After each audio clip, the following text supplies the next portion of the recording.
Benden pek günahkar yok, İsa çorbacı. Bu yerde günahkarı, İsa sevgili.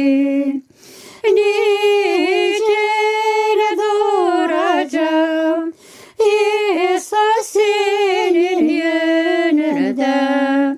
Açan sen geleceksin, nerede olacağım? Açan sen geleceksin, nerede olacağım? Benim günahlarım için benzetlenirim. Canım benim kahrolum, İsa çorbacı. Ağlatma gel, İsus yardım et bana. Çok ağlamakla çiğnerim seni. Çok ağlamakla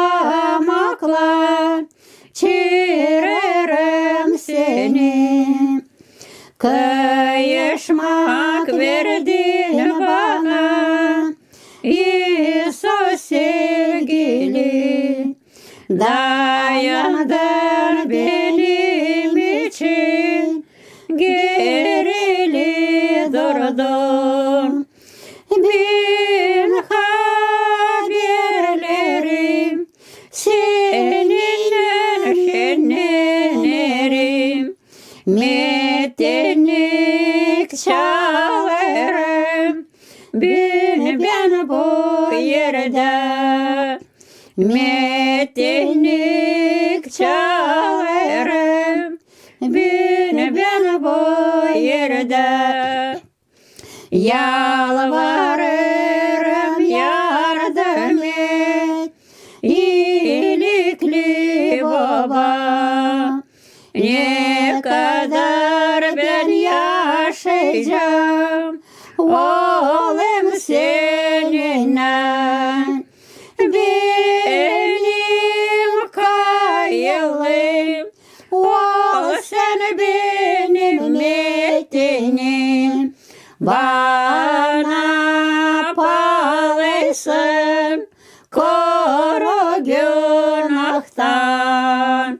Bana palaysın, koru günahtan. Şükür Allah'a.